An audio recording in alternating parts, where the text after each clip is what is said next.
राजांच्या नव्या नव्या विजयाच्या वार्ता गडावर येऊन पोहोचत होत्या. अकोला, शिवेश्वर, काद्रा आणि खुद्द कारवार राजांनी जिंकला. कारवार प्रांत मराठी राज्यात सामील झाला. कारवारला गुलामांचा व्यापार चालत असे. कारवार मराठी राज्यात सामील होताच राजांनी प्रतापरावांना आज्ञा केली. प्रतापराव, माणसानं माणसांचा व्यापार करावा या इतकी लांछनस्पद गोष्ट नाही. हा गुलामांचा व्यापार थांबलाच पाहिजे. प्रतापराव म्हणाले, महाराज, क्षमा असावी. हे व्हायला हवं, पण जरा सबुरीनं घ्यायला हवं. कारण कारवार हे एकच गुलाम विक्रीचं केंद्र नाही. विजापूर, हुबळी, कारवार या 3 ठिकाणी हा व्यापार अनेक वर्ष चालत आलेला आहे. त्यात टोपीवाले, आदिलशाही एवढंच नव्हे तर दिल्ली दरबारचेही हात गुंतले आहेत. राजे विचारात पडले. प्रतापरावांना काय सांगायचे आहे हे त्यांनी जाणले. राजांनी उत्सुकतेने विचारले, प्रतापराव, आम्ही आदिलशाही, मोगलाईची, गुलामांची हौस जाणतो, पण या टोपीवाल्यांना, महाराज, टोपीवाल्यांच्या दरबारी इथल्या बुटक्यांना भारी मागणी आहे. असं?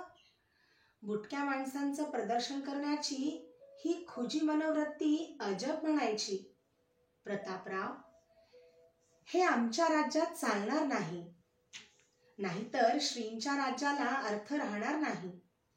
या गुलामांच्या व्यापारावर जबरदस्त कर बसवा. एवढे कर बसवा की हा व्यापारच थांबेल.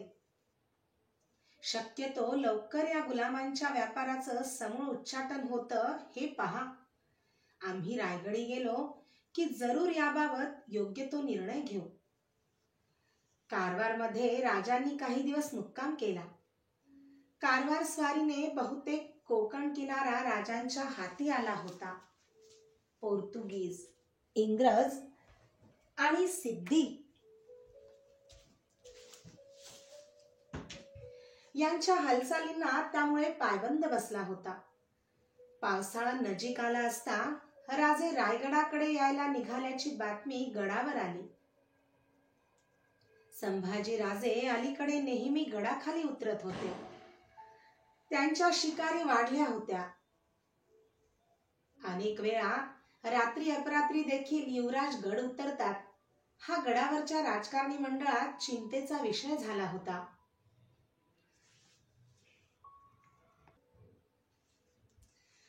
संभाजी राजे अलीकडे नेहमी गडाखाली उतरत होते. त्यांच्या शिकारी वाढल्या होत्या.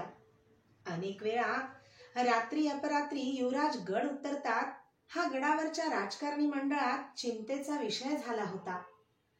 संभाजी राजे आपल्या महालात 2 प्रहराच्या वेळी कपडे करून तयार झाले होते. येसूबाईंनी विचारले, परत केव्हा येणार? बहुधा उद्या येऊ, नाही तर परवा निश्चित.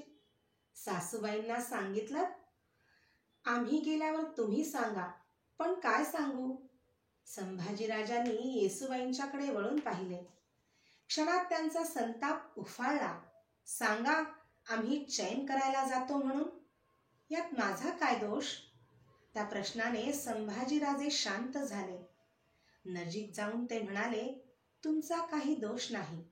खरंच दोष आमचाच आहे. येतो आम्ही. युवराज महालाच्या दाराशी आले आणि त्यांची पावले थांबली. दारात सोयराबाई उभ्या होत्या. संभाजीराजांनी मुजरा केला. कुठं निघालात? सोयराबाईंनी विचारले. संभाजीराजांनी वर पाहिले. सोयराबाईंच्या चेहऱ्यावर छद्मी हास्य प्रकटले.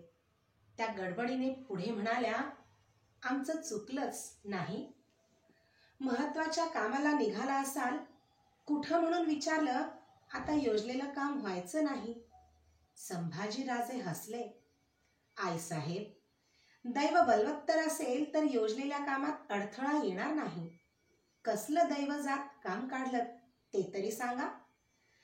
आबासाहेब विजयी होऊन येत आहेत. उद्या किंवा परवा ते गडावर यावेत. त्यांना आम्ही सामोरे जातो आहोत. हे उत्तर अनपेक्षित होते. सोयराबाईंनी विचारले, मग हे आम्हाला का नाही सांगितलं? स्वारी गडावर येईपर्यंत कुठलीही बातमी बाहेर पडू नये असा रिवाज आहे. असं? रागाने सोयराबाई माघारी वळल्या. त्या जाताच येसूबाई म्हणाल्या, त्यांच्याशी नेहमी असं का बोलता? अकारण माणसं दुखावली जातात. तसं नाही येसू. आईसाहेब दुखावण्यासाठी येतात आणि त्यांच्याच बोलांनी त्या दुखावल्या जातात. आम्ही प्रथम जन्माला आलो हाच आमचा मोठा गुन्हा आहे. त्याला कधी क्षमा व्हायची नाही. येतो आम्ही. त्या बोलण्याने भारावलेल्या येसूबाई काही बोलणार तोच संभाजीराजे महालाबाहेर गेले होते. राजे पाचाडला येत असल्याची वर्दी आली. संभाजीराजे आपल्या अश्वपथकासह राजांना सामोरे गेले. मृग नक्षत्र निघाले होते, पण अद्याप पाऊस उतरला नव्हता. पश्चिमेकडून अखंड ढग येत होते. हवेत अद्याप गारवा नव्हता. राजे येताना दिसू लागताच संभाजीराजे पायउतार झाले. संभाजी राजांना पाहून राजांना भरते आले.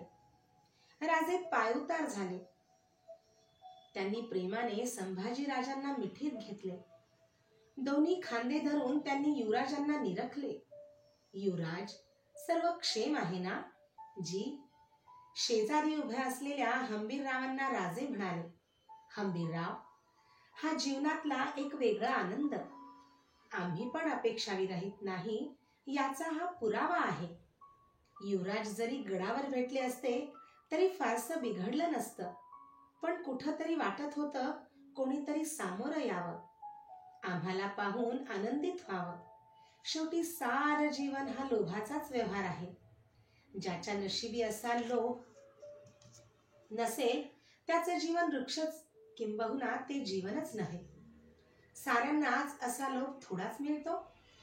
त्याखेरीज माणूस जिवंत राहणारच नाही. छावणी वर्षभर लढते, पण पावसाळा येताच घरी परतण्याला केवढी उतावीळ असते.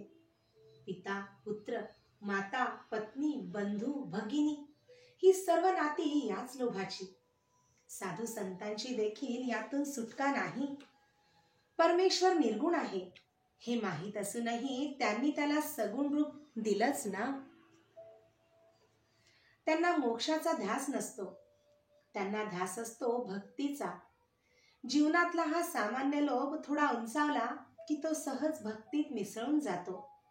चला युवराज, गड चढू. राजांच्या पाठोपाठ संभाजीराजे स्वार झाले. राजे अश्वदळासह पाचाडला आले. राजांच्या आज्ञेने अश्वदळ पागेकडे वळले. संभाजी राजांनी विचारले, आबासाहेब, पाचाडला विसावा घेणार? अजून ऊन फार आहे. नको, आता पाचाडला थांबावं असं वाटत नाही. प्रहरात आपण गड चढू. चला. राजांच्या बरोबर हंबीरराव, युवराज जात होते. मागून अश्वपथक येत होते. पाचाड मागे पडले. घोडी रायगडाकडे वळली आणि संभाजीराजांची नजर विहिरीकडे गेली. त्यांनी गोदावरीला चटकन ओळखले. आबासाहेब, काय? ती विहीर आहे ना, तिचं पाणी भारी गोड आहे. तहान लागलेली दिसते. आम्ही पाणी पिऊ. चला हंबीरराव. तिन्ही घोडी विहिरीकडे निघाली. खुद्द राजे येताना पाहताच गोदावरीची धांदल उडाली. विहिरीला कठडा नव्हता. पाणी खेचण्यासाठी एक घडघडा उभारला होता. धुण्याचा दगड आणि पाण्याचा दगड एवढाच पसारा भोवती होता. तिघे जण पायउतार झाले. राजांच्या मागून दोघे चालत होते. राजे विहिरी नजीक गेले. मुली, पाणी प्यायला मिळेल? गोदावरीने राजांना वाकून नमस्कार केला. भरलेल्या घागरीकडे ती पाहत होती. तिला काही सुचत नव्हते. युवराज म्हणाले, पाण्याचं भांड दिसत नाही. त्याची गरज नाही. मुली, उचल घागर. राजांनी ओंजळ पुढे केली. गोदावरीने घागर उचलली. राजे पाणी पित होते. पाणी पिऊन होताच राजे म्हणाले, खरंच चवदार पाणी आहे. संभाजीराजे, हंबीरराव पाणी प्याले. गोदावरी राजांचे रूप पाहत होती. एवढ्या जवळून दर्शन घडले याची तिला धन्यता वाटत होती. चोरून युवराजांच्याकडे तिची नजर वळत होती. त्या नजरेत मिस्किल भाव आढळत होता. औदुंबराच्या छायेत राजे उभे होते. हंबीरराव, आम्ही अनेक वेळा असं पाणी प्यालोय. 12 मावळ फिरताना तर नेहमी अनुभव येईल. नदीचा पाणवठा असो वा गावची विहीर असो, याच जागी खरी दुःख कळतात. नदीला आता पाणी नाही वाटतं. हो, तिथंही झरा काढला आहे, पण ब्राह्मण लोक इथूनच पाणी नेतात. युवराज, विहिरीला कठडा बांधून घ्यायला सांगा. त्याची गरज नाही आबासाहेब. विहीर फार खोल नाही. ते तुम्हाला, पण बायकांचा जीव नाजूक. कुठं पाय घसरून पडलं तर एवढं पाणीही अनर्थाला पुरेसं होईल. गडावर जाताच विहिरीचं बांधकाम सुरू करतो. आपण आलात. विहिरीचं भाग्य उजाडलं, हंबीरराव म्हणाले. ते श्रेय युवराजांना. त्यांनी सांगितलं नसतं तर आम्ही आलोच नसतो. गोदावरीने युवराजांच्याकडे पाहिले. युवराज हसत होते. राजांनी गोदावरीला विचारले, मुली, तुझं नाव? गोदावरी. गोदावरीने धैर्याने सांगितले. पाणी दिलंस, नाव सार्थ केलंस. तू कोणाची? कोण? हंबीरराव पुढे झाले. महाराज, ही दिनकर पंतांची मुलगी, आपल्या अनाजींच्या आप्तांपैकीच. असं?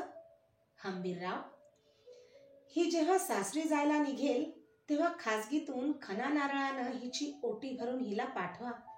हिला पाहिली आणि आज आम्हाला सखूची आठवण झाली. चला. गडाच्या दिशेने जाणाऱ्या घोड्यांकडे गोदावरी कितीतरी वेळ पाहत होती. राहून राहून तिचे अंग मोहरत होते. मुसळधार पावसात रायगड भिजत होता. सकाळ संध्याकाळ चारही दिशा धुक्याने वेढल्या जात होत्या. सावित्री, काळ, गांधारी या नद्यांना उधाण आले होते. खळखळत फेसाळत त्या धावत होत्या. जवळजवळ वर्षभर विश्रांती न घेता सदैव मोहिमेत गुंतलेल्या फौजा आपापल्या घरी परतल्या होत्या.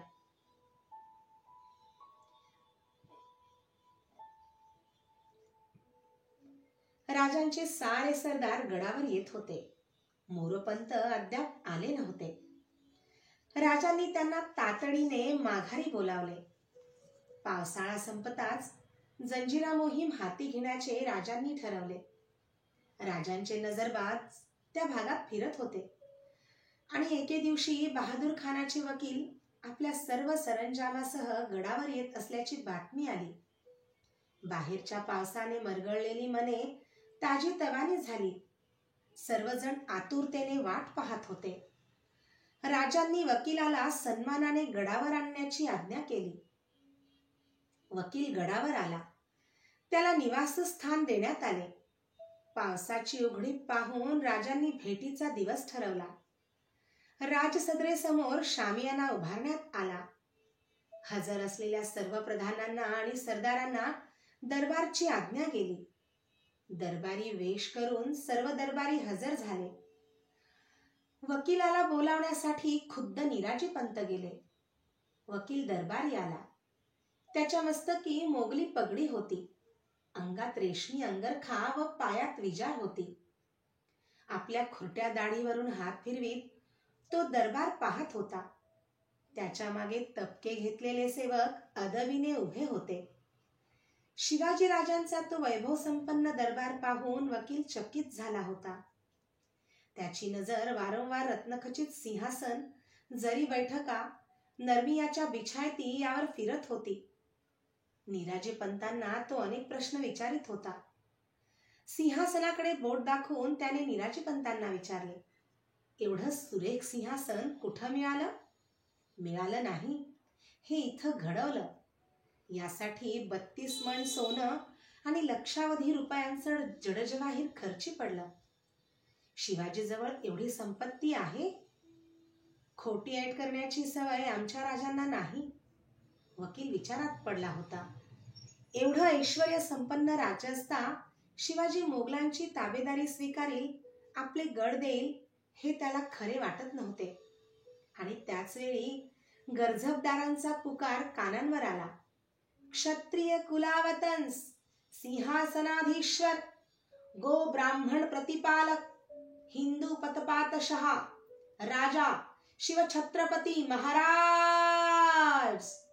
सारा दरबार उभा राहिला.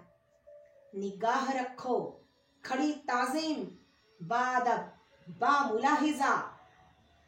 सुवर्ण गुरझप घेतलेले गुरझपदार आदब पुकारीत सिंहासनाजवळ आले आणि त्या पाठोपाठ येणाऱ्या शिवाजी महाराजांचे दर्शन साऱ्यांना झाले. मुजऱ्यासाठी माना लावल्या.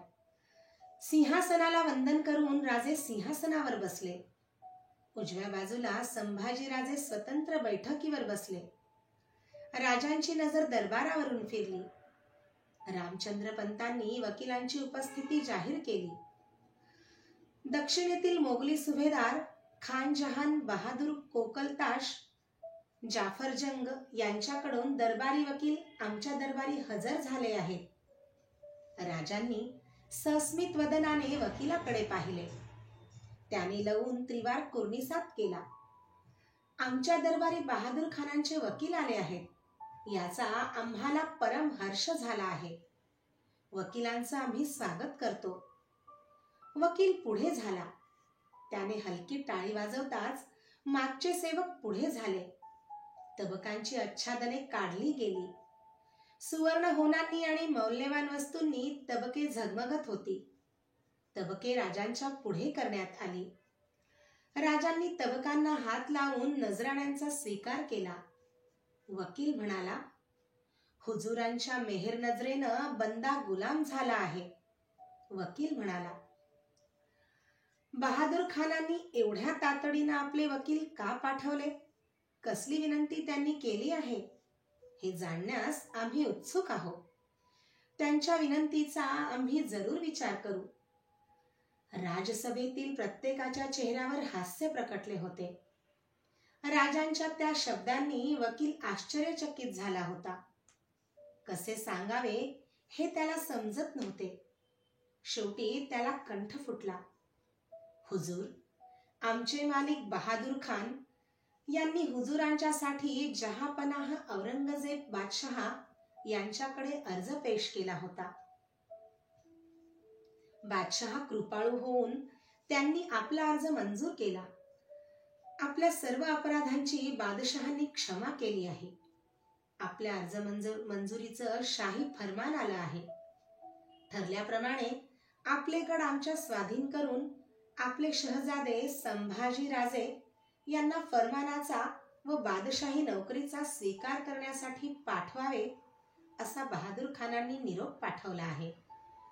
राजे हसले, म्हणाले, वकील साहेब, निरोप नसेल, आज्ञा असेल. वकिलाने अंगठा गिळला. भयभीत होऊन तो म्हणाला, जी हुजूर. क्षणात राजांचे हास्य विरले. संतप्त होऊन राजे उभे राहिले. त्यांची जळजळीत नजर वकिलावर खिळली होती. कोंदणात बसवलेल्या हिऱ्यांप्रमाणे चमकणारे ते भेदक डोळे पाहण्याचे धैर्य वकिलाला राहिले नाही. त्याच्या कानांवर शब्द पडत होते. आज्ञा? कोणाला? तुम्हाला? तुमचे बहादूर खान स्वतःला कोण समजतात? आम्ही लुटलेला बहादूरगड एवढ्यात विसरला गेला? असा कोणता पराक्रम तुमच्या बादशहानं अथवा बहादूर खानानं केला की ज्याच्या दरबारावर आम्ही आमचे गड तुमच्या ताब्यात द्यावे? आमच्या युवराजांनी तुमची चाकरी पत्करावी? पण हुजूर, खामोश! असा अपमान आमच्या दरबारी सहन केला जात नाही, जाणार नाही.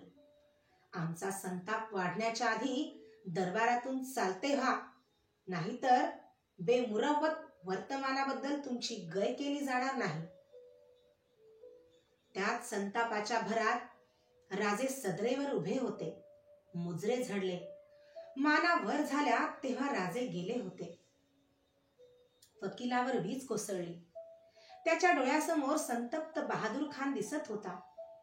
बादशहाने पाठवलेले फरमान तह होणार या बातमीने आनंदून जाऊन औरंगजेबाने वाढवलेली बहादूर खानाची मनसब, खुश होऊन भेट म्हणून पाठवलेला हत्ती, या सर्वांचे काय करायचे? बहादूर गडाच्या लुटीपेक्षाही ही थप्पड मोठी होती. ती सहन करण्याचे बळ बहादूरला मिळावे म्हणून वकील मनातल्या मनात अल्लाची प्रार्थना करीत होता. भर पावसात गड उतरत होता.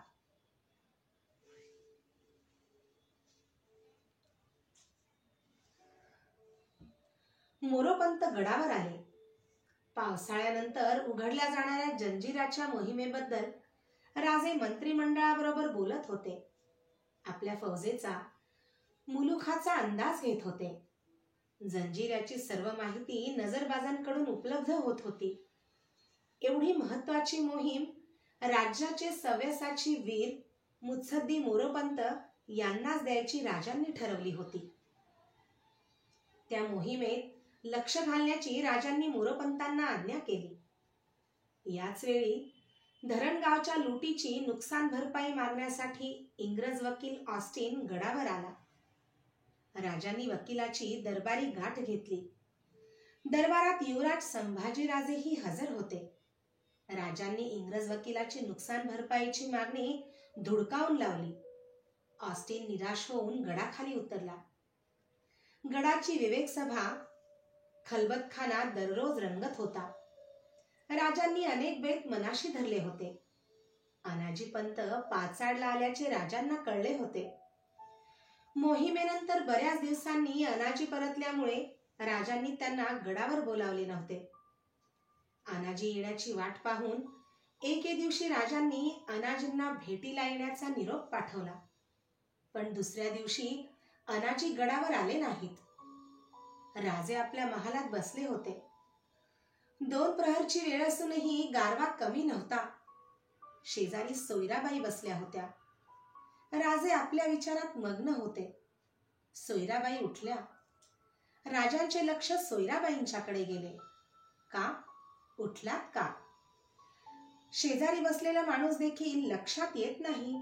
मग बसून तरी काय करायचं? राणीसाहेब, आम्ही पुढच्या मोहिमेचा विचार करीत होतो. त्याखेरीज काहीच का सुचत नाही? खूप सुचतं, पण हे पहा, जरा मोरोपंतांना बोलावणं पाठवा. हो. सोयराबाई महालाबाहेर पडत असता राजांनी परत हाक मारली. आणि हे पहा, निरोप पाठवून परत या, नाहीतर जाल तशाच रागात. सोयराबाई हसल्या. निरोप सांगून माघारी महालात आल्या. राजे सोयराबाईंच्या जवळ गेले. राणीसाहेब, मग हा रागावलात ना? पण असा गैरसमज करून घेऊ नका. राज्य श्रींचं, पण तुम्ही शंभूराजे, रामराजे हेच आमचे. तुम्ही घरच्यांनीच आम्हाला समजून घ्यायला हवं. सोयराबाई पदराशी चाळा करीत म्हणाल्या. खरं सांगू? सांगा ना, पण रागावणार नाही? छे, मुळीच नाही. आपण कोणाचेच नाही असं साऱ्यांना वाटतं. राजे त्या वाक्याने दुखावले. सोयराबाईचा हात हाती घेत ते म्हणाले, राणीसाहेब, आम्ही पण माणूसच आहोत. दैवानं हे कर्तव्य आमच्या नशिबी आलं. ते पार पाडण्यात जीव थकून जातो. मोहिमातून फिरताना रात्री अपरात्री जाग येते. दाराशी पहारा असतो. गस्तकऱ्यांची जाग असते. दिवट्यांचा उजेड असतो. आम्ही मात्र एकटे असतो, बंदिवान जीवासारखे. आम्हाला तुम्हा सर्वांची आठवण येत असते. आता शंभूराजे मोठे झाले, कर्ते झाले. यापुढं आम्ही भरपूर उसंत घ्यायची ठरवली आहे. संभाजी राजांच्या नावाबरोबर सोयराबाईंनी हात सोडवून घेतला. का? राजांनी विचारले. तोच मनोहारी आत आली. मोरोपंत येत असल्याची तिने वर्दी दिली. मोरोपंत आले. त्यांनी दोघांना मुजरा केला. राजांनी विचारले, पंत, कोकणातील नावा आणि गुराबाद तयार व्हायला किती अवधी लागेल? आणखी 2-3 महिन्यांचा तरी अवधी लागेल असं वाटतं. शक्य तेवढ्या लवकर ते काम पुरं करण्याची कोशिश करा. जी. अनाजी अजून आले नाही? जी नाही. का? त्यांची तब्येत बरी नाही? जी बरी आहे. मग अनाजी का आले नाहीत? जी आले नाहीत. पण का? राजांचा आवाज चढला. कारण त्यांना लाज आहे, अब्रूची चाड आहे, सोयराबाई बोलल्या. राजांनी वळून पाहिले. त्यांची नजर परत मोरोपंतांच्यावर खिळली. मोरोपंत खाली मान घालून उभे होते. असा अनाजींचा काय गुन्हा घडला की त्यांनी आमच्या समोर यायला लाजावं? अनाजींनी काही केलं नाही. राणीसाहेब, मोरोपंत म्हणाले. पण सोयराबाईंनी तिकडे लक्ष दिले नाही. केलं युवराजांनी. अनाजी फक्त निस्तार्त आहेत. राजांना काही अर्थबोध होत नव्हता. ते उतावीळ होऊन विचारते झाले, काय केलं युवराजांनी? आपल्या युवराजांनी त्यांच्या नात्यातल्या ब्राह्मण मुलीला पळवून लिंगाण्यावर जबरदस्तीनं ठेवली आहे. राणीसाहेब, राजे ओरडले. खरं तेच सांगितलं. सगळीकडे कुजबूज चालू आहे. मोरोपंत, हे खरं? राजांनी विचारले. असं ऐकतो खरं? अनाजी सेवेतून निवृत्त होण्याच्या गोष्टी बोलताहेत म्हणे. राजे सुन्न झाले. काय बोलावं हे त्यांना कळेना. युवराज कोठे आहेत? सध्या गडावरच आहेत. सोयराबाई म्हणाल्या. हवं तर त्यांना बोलावून विचारा. नको, राजे म्हणाले. मोरोपंत, तुम्ही असेच गड उतरा. हे खरं असेल तर अनाजींना फार मोठा धक्का बसला असेल. याची वाच्यता कोठे होऊ देऊ नका. दुसऱ्या दिवशी सकाळी अनाजी मोरोपंतांसह राजांच्या समोर आले. अनाजी आल्याचे कळताच सोयराबाई महाली आल्या. एका रात्रीत राजे थकले होते.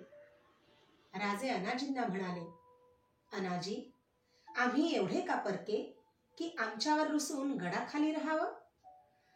अनाजींनी शेला डोळ्यांना लावला. राजे पुढे झाले. त्यांचा कंठ भरून आला.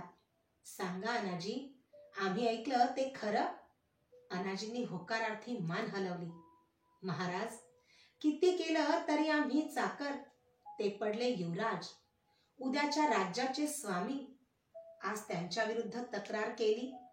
आपली नाराजी होईल त्यांच्यावर, पण एक ना एक दिवस आपण एक व्हाल आणि तेव्हा झालेली गोष्ट आता भरून येणार नाही.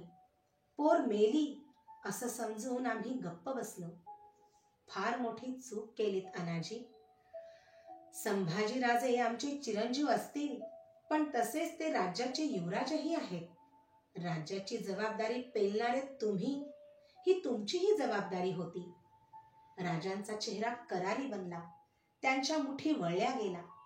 राजे खोकऱ्या आवाजात म्हणाले, अनाजी, संभाजी राजांचा निवाडा उद्या भर दरबारी केला जाईल.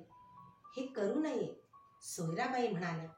कारण त्यातून काही निष्पन्न होणार नाही. उगीच गवगवा तेवढा वाढेल.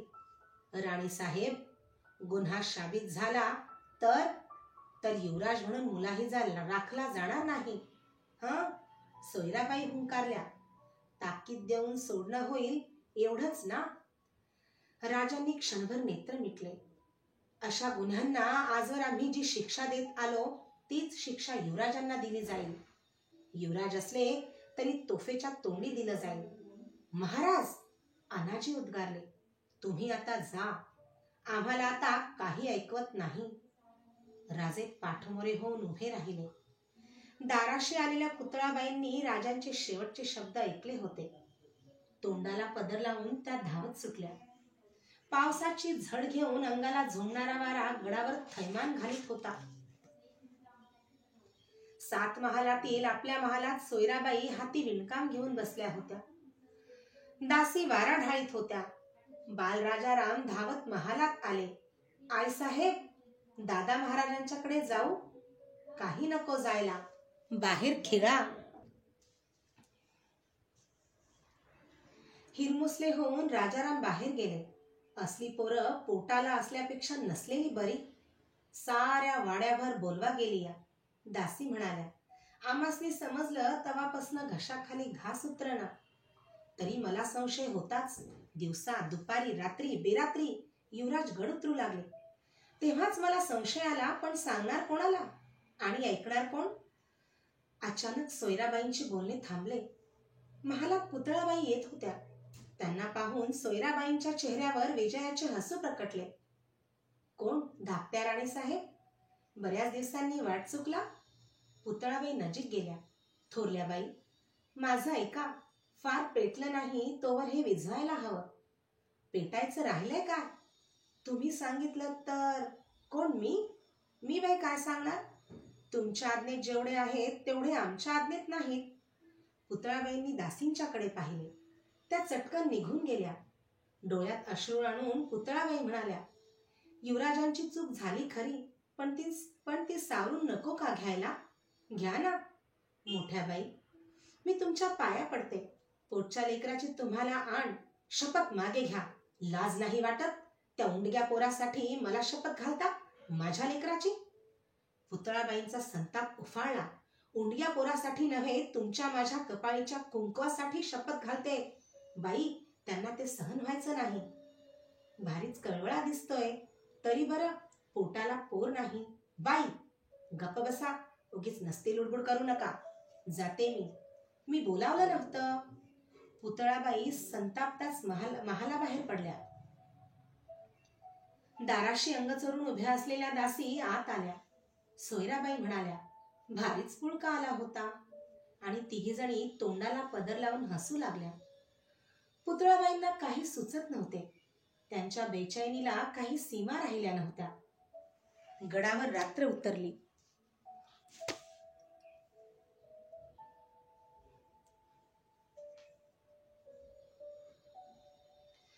महालात समया पेटल्या. त्या समयांच्या उजेडाने पुतळाबाई भानावर आल्या. मनोहारी समई पेटवीत होती. पुतळाबाईंनी आपले अश्रू पुसले. मनू, युवराज महालात आहेत? जी. आणि येसू? त्या पण. मनाचा निर्धार करून पुतळाबाई उठल्या. संभाजीराजांच्या महालात संभाजीराजे पलंगाच्या एका कोपऱ्यात बसले होते. खाली बैठकीवर येसूबाई गुडघ्यात मान घालून बसल्या होत्या. पुतळाबाई महालात गेल्या. संभाजीराजे उठून उभे राहिले. त्यांचे नेत्र आरक्त झाले होते. चेहरा व्याकुळ बनला होता. येसूबाईंच्या तोंडून हुंदका बाहेर पडला.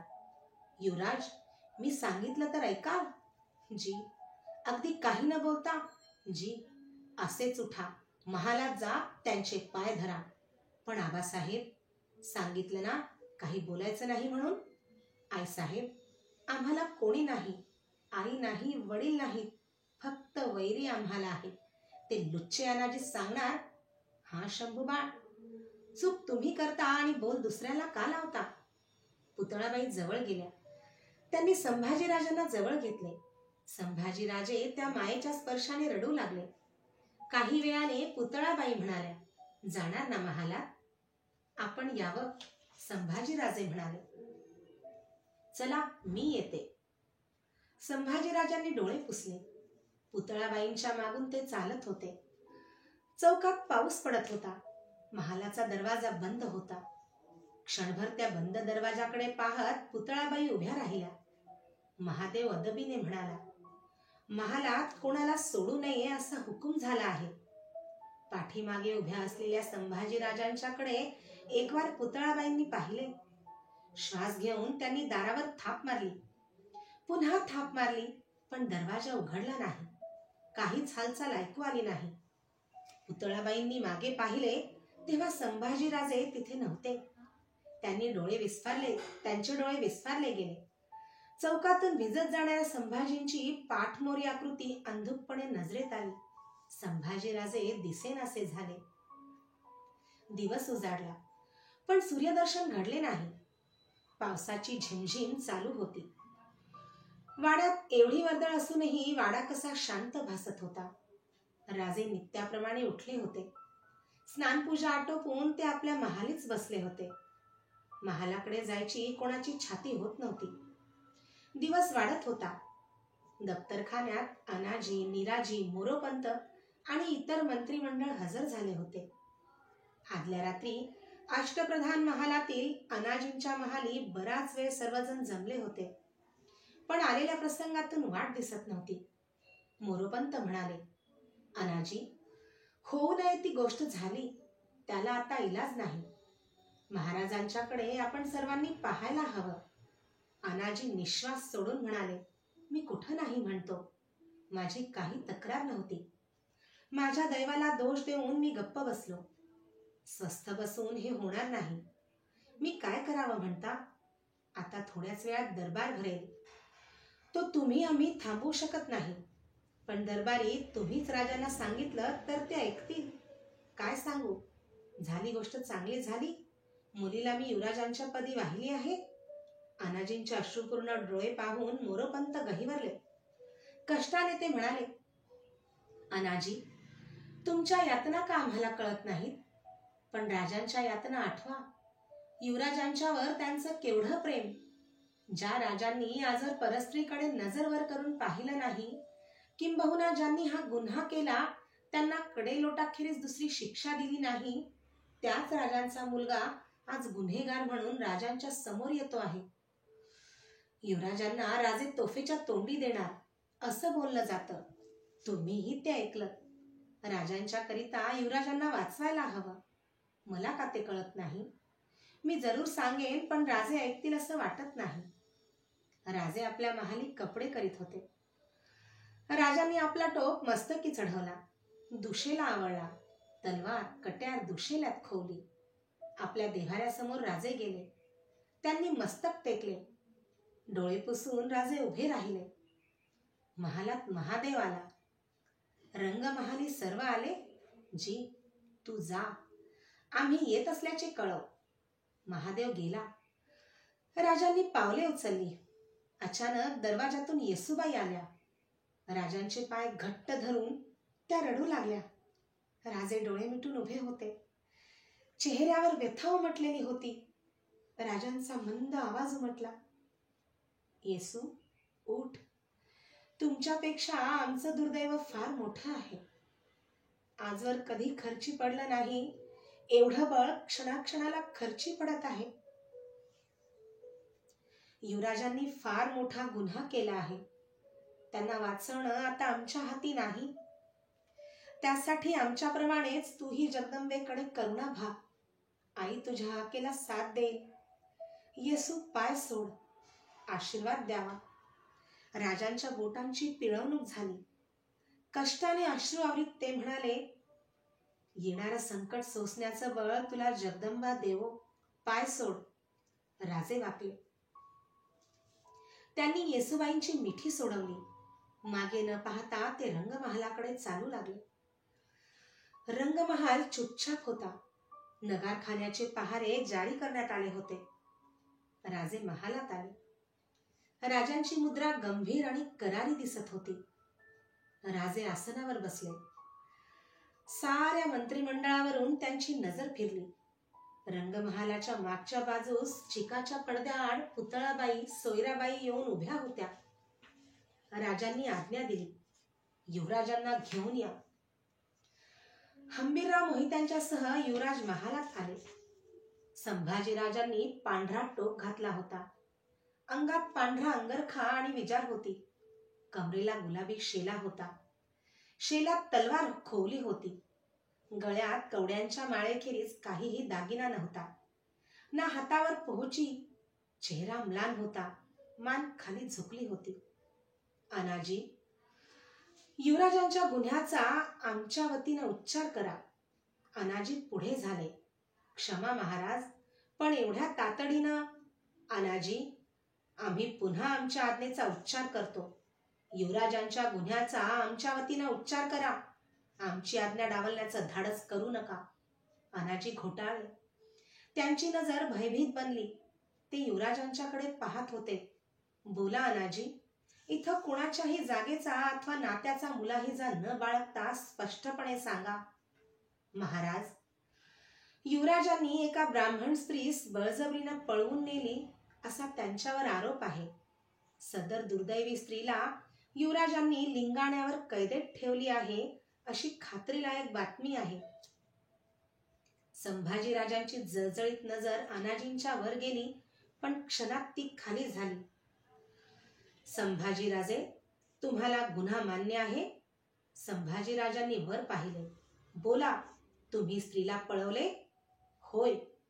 लिंगाण्यावर तिला कैदेत ठेवली? होय. सारा दरबार हताश झाला. राजे कष्टाने म्हणाले, असल्या बेकायद वर्तनाला आमच्या राज्यात काय शिक्षा आहे हे तुम्ही जाणता? होय. कोणती शिक्षा आहे? कडेलोट अथवा तोफेच्या तोंडी. आणि हे माहीत असता तुम्ही हे कर्म करू धजला? संभाजी राजांची नजर उंचावली गेली. डोळे कोरडे होते, पण त्यात व्याकुळ भाव समावला होता. महाराज, या आपल्या दरबारात आम्ही नुसते गुन्हेगार म्हणूनच जर उभे असू तर आम्हालाही काही सांगावंसं वाटतं. खामोश! राजे ओरडले. पापाचं समर्थन ऐकण्याचा रिवाज आमच्या कानांना नाही. हंबीरराव मोहिते मुजरा करून पुढे झाले. क्षमा महाराज. युवराज सामान्य गुन्हेगार म्हणून आपल्या समोर आले आहेत. त्यांना आपल्या सफाईबद्दल बोलण्याची परवानगी मिळावी ही प्रार्थना आहे. हंबीररावाच्या धारिष्टाने सारा दरबार थक्क झाला. राजे खिन्नपणे हसले. म्हणाले, हंबीरराव, आम्ही तुमची विनंती मान्य करतो. युवराज बोलू शकतात. संभाजी राजांनी आपली नजर परत उंचावली. ते म्हणाले, आम्ही ब्राह्मण विवाहित स्त्रीला लिंगाण्यावर ठेवली हे खरं, पण आम्ही तिला पळवून नेली नाही. आम्ही बळजबरीनं आजवर कुणाला पळवलं नाही ना कुणावर बलात्कार केला. आम्हाला हे आरोप मान्य नाहीत. याला पुरावा? हंबीररावांनी विचारले. तुम्ही त्या दुर्दैवी स्त्रीला विचारू शकता. हंबीरराव, युवराजांच्या धाडसाला हसावं की रडावं हे आम्हाला कळत नाही. पापाच्या ठाई एवढी धिटाई येते कशी हे आम्हाला कळत नाही. महाराज, अन्याय कुणाच्याही बाबतीत होऊ नये. चौकशी व्हायची तर पूर्ण व्हावी. युवराज आपले चिरंजीव आहेत, म्हणून त्यांच्यावर अन्याय होऊ नये. साऱ्यांनी हंबीररावाच्या म्हणण्याला दुजोरा दिला. ठीक आहे अनाजी, उद्या तुम्ही लिंगाणा गाठा. त्या मुलीला समजावून घेऊन या. आमच्या समोर तिला हजर करा. मग आम्ही युवराजांच्या बाबतीत अंतिम निर्णय करू. दरबारचे सुटकेचे निश्वास बाहेर पडले, पण राजांची नजर संभाजीराजांवर स्थिरच होती. काही असलं तरी युवराजांनी एका विवाहित स्त्रीस नेऊन लिंगाण्यावर ठेवलं हा आरोप त्यांनाही मान्य आहे. प्रजा कन्यावत असं असता युवराजांनी हे कर्म केलं हा गुन्हाच. या गुन्ह्यासाठी जगदंबेची सेवा सांगणारी भोसले कुळाची कवड्यांची माळ युवराजांनी उतरवावी. तसंच दीनांचं अबलांचं रक्षण करण्यासाठी क्षत्रियत्वाशी इमानी राहण्यासाठी कमरेला बाळगलेली तलवार युवराजांनी उतरावी. ही शिक्षा आम्ही युवराजांना देत आहोत. अनाजी, युवराजांची तलवार आणि माळ उतरून घ्या. अनाजी नकळत पुढे झाले आणि संतप्त संभाजीराजांनी तलवारीच्या मुठीवर हात ठेवला. डावा हात गळ्याशी खिळला होता. संभाजीराजांचा तलवारीवर पडलेला हात बघताच राजे आसनावरून उठले. राजे उठलेले पाहताच संभाजीराजांचे भान हरपले. डोळे भरून आले. तलवारीवरची मूठ ढिली पडली. हातचे बळ सरले. राजे शांत पावले टाकीत युवराजांच्या जवळ गेले. क्षणात दरबारात कवड्या विखुरल्या गेल्या. फेकल्या गेलेल्या तलवारीचा आवाज झाला. आसनाकडे जावयास गेलेल्या राजांची आज्ञा साऱ्यांच्या कानावर पडली. याचा निर्णय लागेपर्यंत युवराजांना गडाचे दरवाजे बंद राहतील. त्या मनस्तापात राजे आपल्या महालात गेले. पाठोपाठ पुतळाबाई महालात आल्या. त्या आलेल्याची जाणीव राजांना होती, पण त्यांनी मागे वळून पाहिले नाही. संतप्त पुतळाबाईंनी विचारले, झालं समाधान? त्या पोराला कोणी विचारणार नाही? त्याची आई नाही, मासाहेब नाहीत, कोणाचा आधार नाही. राणीसाहेब, राजे कळवळले, युवराजांचा गुन्हा तुम्ही विसरता. चूक कोणाची होत नाही. ही चूक अक्षम्य आहे.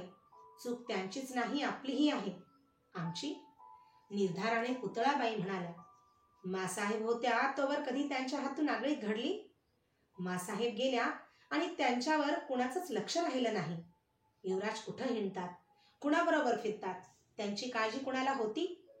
रानोमाळ फिरणारं तरुण पोरते, त्याची गत हीच व्हायची. राणीसाहेब, खुद्द वडिलांनी टाकलं, आता त्या पोरानं काय करावं? युवराजांचा गुन्हा घडला, मी नाही म्हणत नाही. त्याची चौकशी करायची होती तर आप्तस्वकीय काय थोडे होते?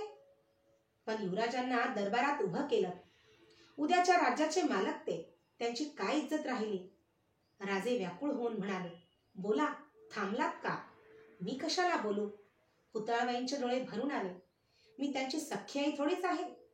थोरल्या राणीसाहेब असत्या, मासाहेब असत्या तर त्यांनी हे होऊ दिलं नसतं. आपण नुसते राजे आहात. तिथं पोराला जागा नाही, रक्ताला किंमत नाही. बस करा राणीसाहेब. पुतळाबाईंनी पाहिले. राजांची आरक्त नजर त्यांच्या नजरेला भिडत होती, पण तीत दाह नव्हता. कशाला आम्हाला दोष देता? हाच गुन्हा दुसऱ्या कोणी केला असता तर त्याची चौकशी न करता आम्ही त्याला तोफेच्या तोंडी दिलं असतं आणि चिकाच्या पडद्या आडून तुम्ही मान्यतेची मानही डोलवली असती. पण सामोरे होते शंभूबाळ. ते रूप विसरता येत नव्हतं. आज न्यायाशी आम्ही बेईमान झालो. रक्ताशी इमानी राहिलो याचंच दुःख आम्हाला आहे. नुसतं रक्ताचंच नातं नाही राणीसाहेब, एका जात्या जीवाला आम्ही वचनबद्ध आहोत. आता तळहातावरच्या या फोडावर फुंकर मारीत बसण्याखेरीज आमच्या हाती काही राहिलं नाही. खोटा बोल आम्हाला लावू नका. राजे थकले. ते बैठकीवर बसले. राजांचे ते घायाळ रूप पाहून पुतळाबाईंना काय बोलावे हे कळेना. त्यांचा संताप कुठच्या कुठे गेला. राजांनी नजर वर केली. काल तुम्ही युवराजांना घेऊन महाली आलात, पण महालाचे दरवाजे बंद होते. उभ्या आयुष्यात आम्ही 2दा दरवाजे बंद करून घेतले. जेव्हा जगू नये असं वाटत होतं तेव्हाच. काल आम्हाला तसंच वाटत होतं. पुतळाबाई राजांच्या जवळ बसल्या, रडू लागल्या. राजांनी आपला हात पुतळाबाईंच्या पाठीवर ठेवला. रडून संकट टळत नाही पुतळा, गप्प. जेवढं माझ्या हातून करता येईल तेवढं मी करीन. पण पुतळा, नुसतं प्रेम करा म्हणून कोणी प्रेम करीत नाही. प्रेम दिल्याखेरीज मिळत नाही. आमच्या युवराजांना तेवढंच समजत नाही. येसूबाई बघा, बिचारी पोर यात होरपळून गेली असेल.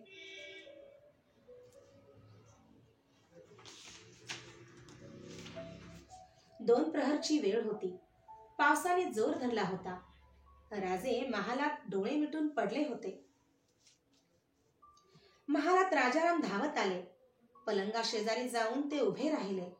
राजे झोपले आहेत असे समजून ते चुपचाप उभे होते.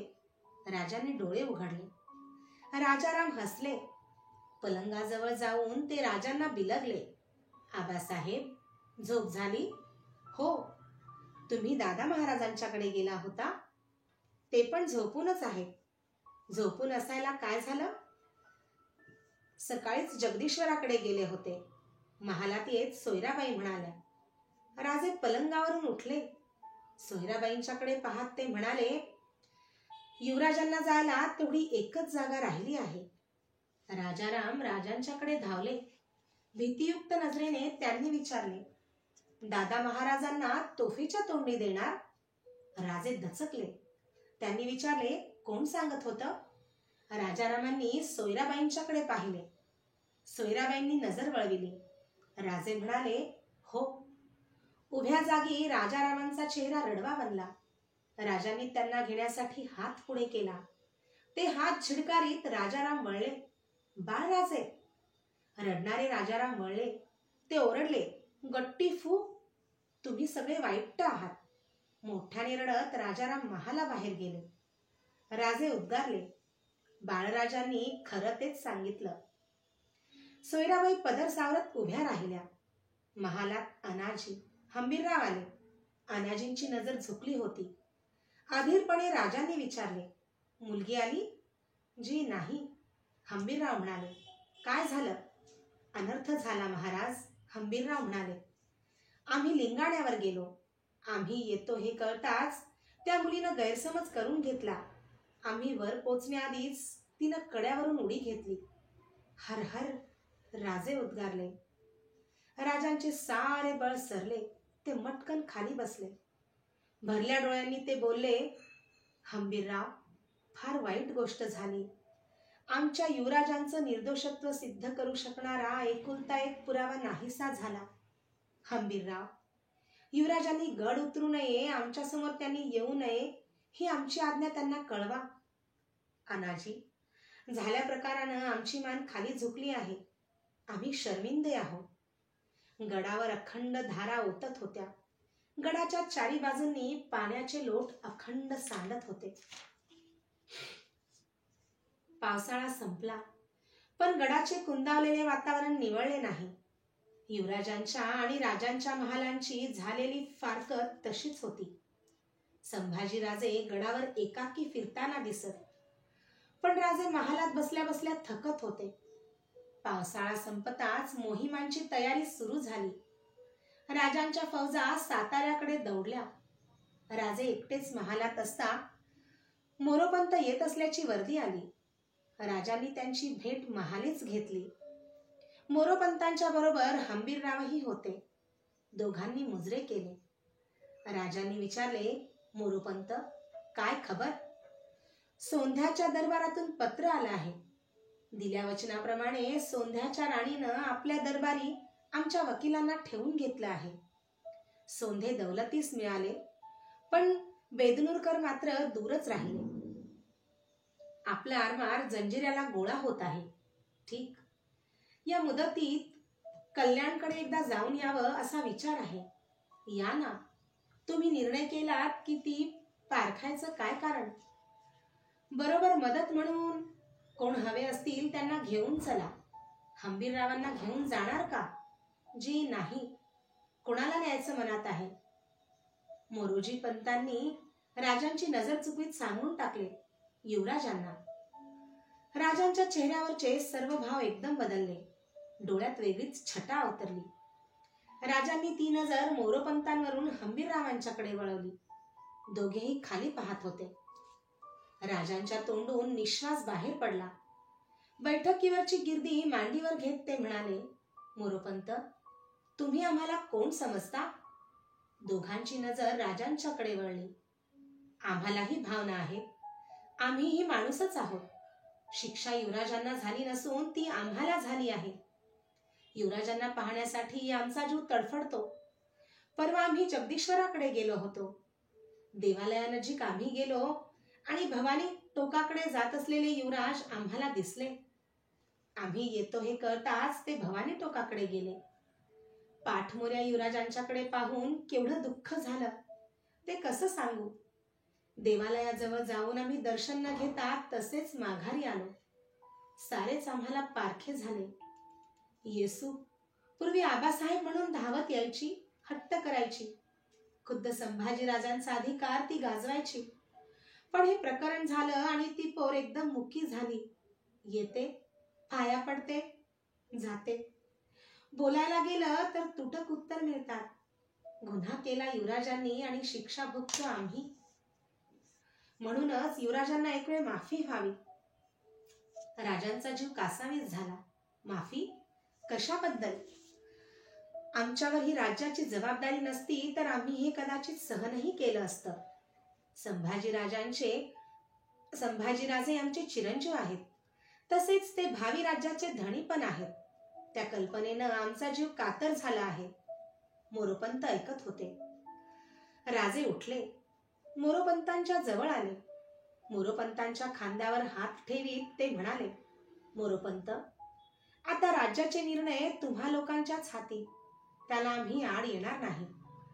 आम्ही तुमच्या भावना जाणतो, हेतूही जाणतो. त्यासाठी संभाजीराजांना मोहिमेवर घेऊन जाण्याचं काही कारण नाही. आजपासून त्यांना गडाचे दरवाजे मोकळे आहेत. आमचं कोणतंच बंधन त्यांच्यावर नाही. शक्यतो लवकर आम्ही साताऱ्याला जायचा विचार करीत आहोत. अनाजी महालात आले. त्यांची चिंताक्रांत मुद्रा पाहून राजांनी विचारले, अनाजी, काय बातमी? बातमी चांगली नाही, अनाजी म्हणाले. प्रतापगडाच्या देवालयावर काल वीज पडली. ती बातमी ऐकून राजांना धक्का बसला. ते उद्गारले, मूर्तीला धक्का? जी नाही. मूर्ती सुरक्षित आहे, पण शेजारच्या अश्वशाळेला आग लागली. त्या आगीत अनेक घोडी आणि देवीच्या छबिन्याचा हत्ती. अरे रे. राजे सुन्न होऊन बैठकीवर बसले. अनाजी सांगत होते. कलशांना विचारलं. त्यांनी काळजीचं कारण नाही म्हणून सांगितलं. राजे खिन्नपणे हसले. अनाजी, दैवी काय लिहिलं ते कोणी सांगावं. मूर्ती वाचली यातच समाधान मानून घ्यायचं. देवालयाची पडझड झाली असेल तर सत्वर बांधकाम करून घ्या, तसंच पागा त्याच ठिकाणी बांधून घ्या. एकदम अंग झाडून राजे उठले. मोरोपंत अनाजी आश्चर्याने पाहत राहिले. पूर्वीचा थकवा कुठल्या कुठे गेला होता. अनाजी, आता आपण म्हातारे झालो, हेच खरं. भर अमावस्येला आपण पहिली लढाई केली, तेव्हा शकून अपशकून आठवले नाहीत. आठवले तरी पर्वा केली नाही. पण आज देवालयाच्या नुसत्या वार्तेनं क्षणभर का होईना आपण हतबल झालो. साताऱ्याचा विजय संपादन केलेला आपण विसरलो. या साऱ्या वयाच्याच खुणा. सर्वांच्या चेहऱ्यावर हसू प्रकटले. चला अनाजी, सदरेवर जाऊ. खूप गोष्टींचा आज निर्णय करायचा आहे. आम्ही साताऱ्याला जाण्याआधी सर्व निश्चित करायला हवं. आपल्याला साताऱ्याला जायची काय गरज? अनाजींनी विचारले. अनाजी, आता तुम्ही तिघे जण मोहिमेवर जाणार. हाती आलेला कोल्हापूर, पन्हाळा, सातारा, परळी या जागा सुरक्षित करून घ्यायला हव्यात. आदिलशाहीत मोठा बेबनाव सुरू आहे. ती पावलं कशी पडतात ते पाहून हालचाल करायला हवी. त्याखेरीज जंजिरा मोहीम आहे. या सर्वांवर नजर ठेवायला सातारा हेच ठिकाण आम्ही निवडलं आहे. राजे महालाबाहेर पडले. पाठोपाठ हंबीरराव, अनाजी राजसदरेकडे चालत होते. नव्या मोहिमांच्या वाटा त्यांना दिसत होत्या.